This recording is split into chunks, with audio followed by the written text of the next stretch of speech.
Hey everyone, what's up? Today we're going to speak about how I managed to save $50,000 at 20 years old so that I could start investing my money in the stock market. And actually, I'm going to show you 4 ways for you to actually save a lot of money and how you can actually replicate what I did yourself. So take a coffee, take something to drink, and let's go into the video. Okay, the first advice is for you to actually hide your money from yourself. That's because of temptation, and don't worry, I know what I'm talking about. I live in Switzerland, we know how to hide money here. So try to keep, let's say, 3 to 4 months of expenses into a checking account that is the only account that is available to you that you can look at every day if you want to. The rest of the money you're going to see a little bit later on in this video, that the goal here would be to put it into another account in which you don't have really like daily access to it, so you don't feel like you have a lot of money. So yeah, keep 3 to 4 months of expenses into the only account that you use on your daily life. This way you will always feel like you only have 3 to 4 months of expenses available to you. So of course, all the money that you get that is over this 3 to 4 months of expenses, you can just put it into other accounts so that you don't have access to it. You have a few ways you can do that. The first thing would be to put it into like a high yield savings account, and that's what most people would do, I would say. The problem with that is that you don't get much return on this money. You'll get maybe a few percentages here and there, but overall your money is not really growing. And when you take into account the inflation rates, that is about like 2% per year, most likely you can actually lose money by doing that. Don't worry, we're gonna speak about my little baby, which is number 2, which is investing your money. Yeah, of course, if you have an investing account that you use to buy stocks or whatever you're doing with it, I would highly suggest to put the excess money into your investing account so that you can invest more money and make your money work for you while you are actually saving more money. So that's a win-win situation pretty much. And the third option, the one that I never recommend to anyone, is to keep it cash. But what I mean cash is like physical cash, so you keep it at home and you hide it somewhere else. I would not do that. Your money is actually losing way more value this way. It's not secure if you think about it. Everybody can come to your house and pick it up. So don't do this. Maybe put it either in a high yield savings account or into an investing account that you are managing or that you are making someone manage for you. And the last advice for this one is actually to make yourself feel poor. Even if you are wealthy, even if you have that much money, if you keep 3 to 4 months of expense into the only account that you have available, you'll probably feel like you don't have that much money, and that's exactly what we want. You will save so much more money if you don't have much money available to you. So if you have a lot of money, make yourself feel like you're poor. And if you're poor, well, don't change anything, you're doing things right. Now, the second way we're going to discuss to actually save more money is to create a budget. And this one can even be like the first step if you really think about it. Put a certain amount of money that you are able to spend every single, let's say, a weekly budget or a monthly budget or whatever, but just put a budget over your daily, monthly, weekly expenses. This way you will reduce the way you look at money, and if you have excess money, just like we said before, and you have your account with 3 to 4 months of expenses that is already maxed out, and you can just invest all the surplus of money that you're getting. And what's important with budget is actually not really the fact that you're budgeting, it's great, right? But it's also about discipline with money, because most people, when they get a lot of money, they will just spend it on everything they want. And that's not what we want at all. If we want to save more money, the really important thing here is to actually keep a certain amount of money that we can spend and not touch the rest. That's really important to get this disciplined with money. You don't want to be like everybody else. If you want to be successful in life, you probably will have to do some sacrifices at first, but that's okay. Don't worry, you're actually gonna make a lot more money than other people. Now let's go into a really important part of saving more money, which is number 3 on this list, which is to reduce expenses. If you have a budget, well, you're pretty much already having this kind of topic that is taken care of. But if you don't, well, let's reduce expenses without having a budget. That's possible too. You can actually limit yourself with that, and we're gonna see that right now. So let's take 4 examples for this one that you can actually improve on. The first one would be to reduce, like, for example, food. If you buy food that is more expensive, if you go out to eat quite a bit, you can easily reduce that by going out maybe less than other people, or you can either buy food that is on sale. This way you can actually save money every single day, and that makes a big difference over time if you think about it, by just reducing the amount you put into food. Also, don't forget that it's really important to keep a healthy diet. So if you want to save up on some food, don't buy the cheapest food because it's the cheapest. I want you to buy cheap food that is still high quality. That's really important for your health, because yeah, it's cool to have a lot of money, but it's also really important to have good health. So I want you to find a balance between good quality food and cheap food. So maybe you know a place in which food is a little bit less expensive than every other places you go, so just go there to buy your food. That's that simple. The second one is to stop buying clothes, because I know that's like a lot of people are actually addicted to buying clothes. I don't really see why, because for myself I really don't have that much clothes and I'm never buying it on myself. It's always somebody that's giving me a gift, or somebody that's like, hey, let's go shopping. I'm like, why not? But if you buy a lot of clothes, you can actually ask yourself this question: do I need more clothing? Like, do I need this thing? Will it change my life? No. If the answer is no, then just don't buy it. And that's a really important rule that you can use in pretty much any purchase, not only clothing, but pretty much any expenses. If you go and ask yourself, do I need that? Will that change my life? Will it make my life easier?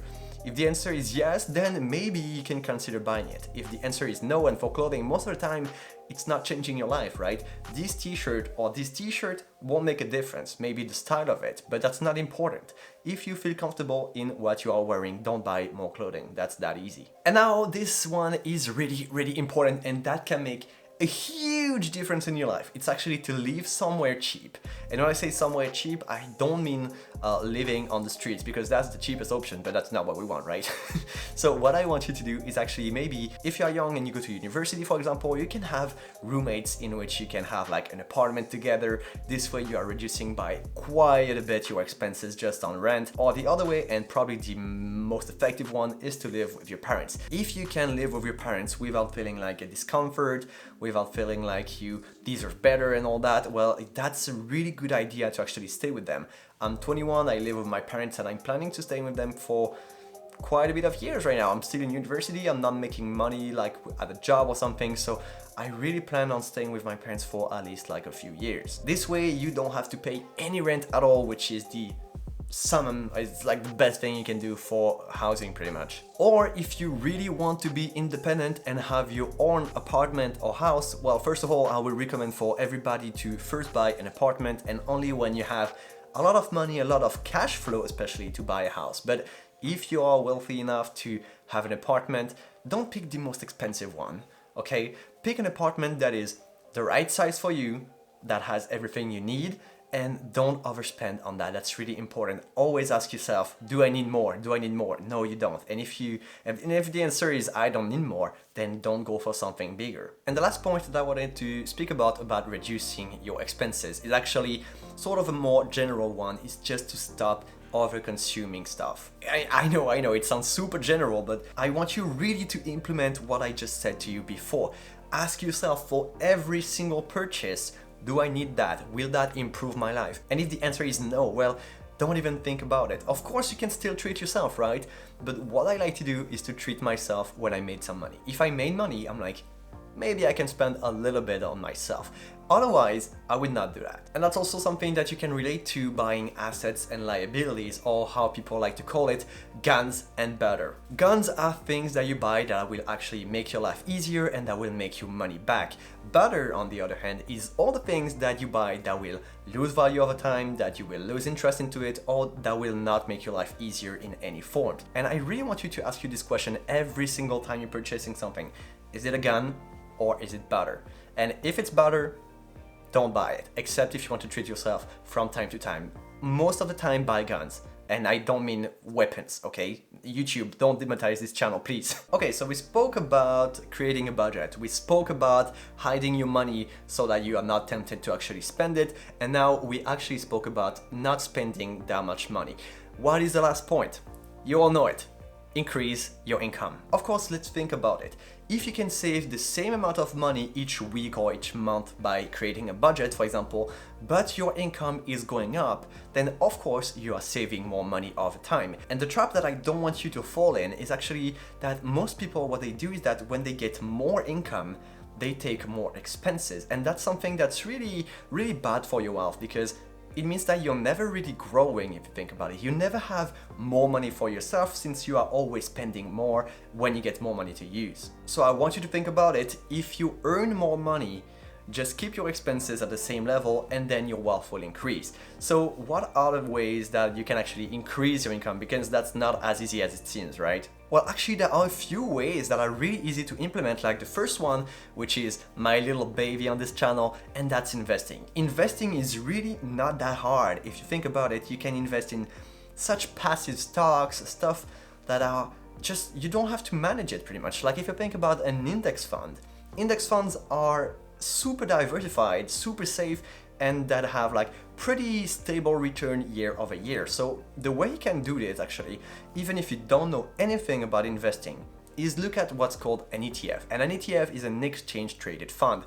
These funds actually regroup multiple stocks in just one holding, and if you buy it, you are diversified, you get great returns because those companies are already picked by people because they have great returns and they speak about this sector or whatever.